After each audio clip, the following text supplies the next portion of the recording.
मुंबई, वो शहर जो कभी सोता नहीं है, वो शहर जो अपनी रफ्तार और अपने जज्बे के लिए जाना जाता है। 26 नवंबर 2008 की वो शाम भी बिल्कुल वैसी ही थी। मरीन ड्राइव पर हवा चल रही थी, ताज होटल में मेहमान डिनर कर रहे थे और सीएसटी स्टेशन पर हजारों लोग अपने घर लौटने की जल्दी में थे।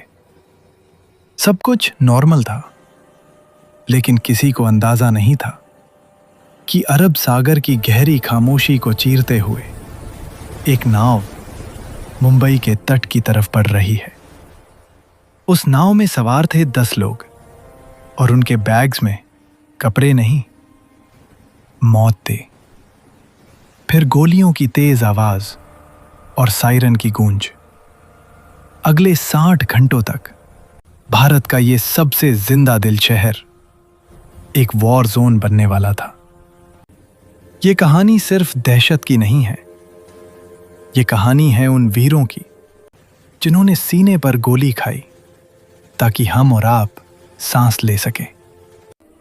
आज हम रिवाइंड करेंगे वक्त की सुई को और देखेंगे 26 नवंबर की वो काली रात, मिनट दर मिनट। कहानी शुरू होती है कराची से, जहां लश्कर-ए-तैयबा के 10 आतंकवादी एक पाकिस्तानी जहाज अल हुसैनी से निकलते हैं। रास्ते में वो एक भारतीय मछली पकड़ने वाली नाव कुबेर को हाईजैक करते हैं। उसके कप्तान अमर सिंह सोलंकी को बेरहमी से मार डालते हैं और फिर एक रबर की डिंगी में बैठकर मुंबई के कोलाबा तट की तरफ बढ़ते हैं। तारीख थी 26 नवंबर। समय था शाम के 8:10। वो 10 लोग बदवार पार्क पर उतरते हैं। वो बिल्कुल आम कॉलेज स्टूडेंट्स जैसे दिख रहे थे, जीन्स, टी शर्ट और पीठ पर भारी बैग। वहां के स्थानीय मछुआरों को शक भी हुआ। एक महिला ने पूछा भी, तुम लोग कौन हो? लेकिन जवाब मिला, तुम्हें इससे मतलब नहीं, अपना काम करो। अगर उस वक्त वो शक यकीन में बदल गया होता तो शायद इतिहास कुछ और होता। वहां से वो ग्रुप्स में बट गए, 2 ओबरॉय की तरफ, 2 ताज की तरफ, 2 नरीमन हाउस और 2 सबसे खतरनाक, कसाब और इस्माइल सीएसटी की तरफ। टैक्सी ली और निकल पड़े उस खूनी खेल को शुरू करने जिसे फिदायीन हमला कहा गया। रात के 9:30 बजे सबसे पहला हमला हुआ कोलाबा के मशहूर लियोपोल्ड कैफे पर। विदेशी सैलानियों से भरे इस कैफे में अचानक ग्रेनेड फटे और अंधाधुंध फायरिंग शुरू हो गई। लोग समझ ही नहीं पाए कि ये गैंग वॉर है या आतंकी हमला। फर्श खून से लाल हो चुका था, लेकिन असली कयामत टूटने वाली थी छत्रपति शिवाजी टर्मिनस पर। अजमल कसाब और इस्माइल खान स्टेशन में घुसते हैं। ये मुंबई का दिल है, जहां हर पल हजारों लोग होते हैं। उन्होंने अपनी AK-47 निकाली और बिना कुछ सोचे समझे ट्रिगर दबा दिया। खाली प्लेटफॉर्म, कसाब की वो फेमस तस्वीर। वो मंजर रूह कांपने वाला था। बच्चे, बूढ़े, औरतें, कोई नहीं बचा। स्टेशन अनाउंसर विष्णु जेंडे ने अपनी जान पर खेलकर अनाउंसमेंट की, स्टेशन खाली कर दो, बाहर मत जाओ। उनकी सूझबूझ ने सैकड़ों जान बचाई, लेकिन फिर भी 58 लोग सिर्फ सीएसटी स्टेशन पर मारे गए। कसाब हंस रहा था, उसे मारने में मजा आ रहा था।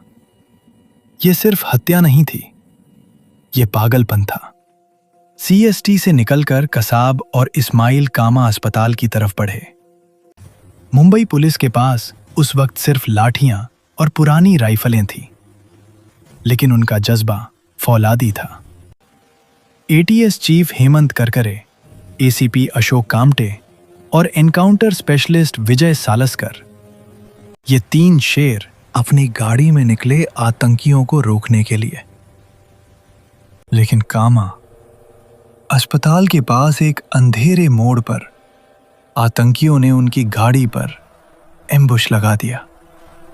गोलियों की बौछार हुई और देश ने अपने 3 सबसे बहादुर अफसर खो दिए।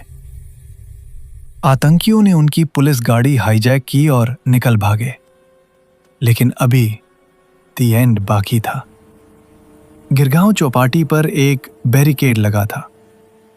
वहां तैनात थे एएसआई तुकाराम ओम्बले। जब कसाब की गाड़ी वहां रुकी तो तुकाराम ओम्बले ने बिना अपनी जान की परवाह किए कसाब की बैरल को पकड़ लिया। कसाब ने ट्रिगर दबाया। एक नहीं, पूरी 40 गोलियां तुकाराम ओम्बले के शरीर को छलनी कर गईं। लेकिन ओम्बले ने अपनी पकड़ नहीं छोड़ी। उनकी उस पकड़ ने कसाब को जिंदा पकड़वाया। अगर तुकाराम ओम्बले नहीं होते तो पाकिस्तान शायद कभी बेनकाब नहीं होता। ओम्बले शहीद हो गए, लेकिन वो अमर हो गए। उधर शहर के दूसरे हिस्से में Taj Mahal palace hotel, Oberoi Trident और नरीमन हाउस को आतंकियों ने कब्जे में ले लिया था। ताज होटल, भारत की शान, अब वो एक जलते हुए किले में बदल चुका था। आतंकियों ने कमरों में घुस घुस कर मेहमानों को मारना शुरू किया। लेकिन इसी दौरान कुछ ऐसे हीरोज भी उभरे जिनके पास कोई बंदूक नहीं थी। ताज के general manager Karambir Singh Kong, उनकी पत्नी और बच्चे ताज के ही एक कमरे में फंसकर आग में झुलस गए, मारे गए। लेकिन करमबीर सिंह अपनी ड्यूटी से नहीं हिले। उन्होंने अपने आंसुओं को पीकर सैकड़ों मेहमानों को सुरक्षित बाहर निकाला। नरीमन हाउस में रब्बी और उनकी पत्नी को बंधक बनाया गया। वहां से सिर्फ उनका 2 साल का बेटा बेबी मोशे अपनी नैनी सैंड्रा की बदौलत जिंदा बच पाया। पूरी रात टीवी पर लाइव कवरेज चल रही थी। पूरी दुनिया देख रही थी। मुंबई जल रहा था। पुलिस बाहर थी, आतंकी अंदर थे और सैकड़ों लोग बंधक थे। अब जरूरत थी सर्जिकल एक्शन की। 27 नवंबर की सुबह दिल्ली से एनएसजी कमांडोज मुंबई पहुंचे। ऑपरेशन का नाम था operation black tornado. Marcos commando और एनएसजी ने मोर्चा संभाला। मेजर संदीप उन्नीकृष्णन ताज होटल के अंदर अपनी टीम को लीड कर रहे थे। एक साथी कमांडो को गोली लगी तो उसे बचाने के लिए वो आगे आए। आतंकियों की गोलियों का सामना करते हुए उनके आखिरी शब्द थे, do not come up, I will handle them. Major Sandeep ने अकेले कई आतंकियों को उलझाए रखा और अपनी टीम को बचाया। वो शहीद हुए, लेकिन ताज को आतंकियों से मुक्त कराने का रास्ता खोल गए। नरीमन हाउस में हवलदार गजेंद्र सिंह शहीद हुए। एक एक करके एनएसजी ने आतंकियों को चुन चुन कर मारा। शनिवार 29 नवंबर की सुबह लगभग 60 घंटे बाद आखिरी आतंकी मारा गया। ताज होटल की खिड़की से जब कमांडो ने हाथ हिलाकर इशारा किया, तब जाकर पूरे देश ने राहत की सांस ली। इस हमले में 166 बेगुनाह लोग मारे गए और 300 से ज्यादा घायल हुए। लेकिन मुंबई हारी नहीं। हमने अपने बहुत से हीरोज खोए, करकरे, सालस्कर, कामटे, ओम्बले, उन्नीकृष्णन और गजेंद्र सिंह। कसाब, जिसे तुकाराम ओम्बले ने अपनी जान देकर पकड़ा था, उसे 4 साल तक जेल में रखा गया।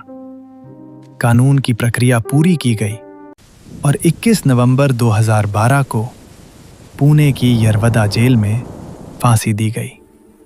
26 नवंबर एक तारीख नहीं, एक जख्म है और एक सबक भी। सबक ये कि जब दुश्मन हमारी दहलीज पर आता है तो हम बटते नहीं, हम एक हो जाते हैं। मुंबई फिर खड़ी हुई, और पहले से ज्यादा मजबूती से। उन शहीदों को हमारा सलाम, जिन्होंने अपनी कल हमारे आज के लिए कुर्बान कर दी।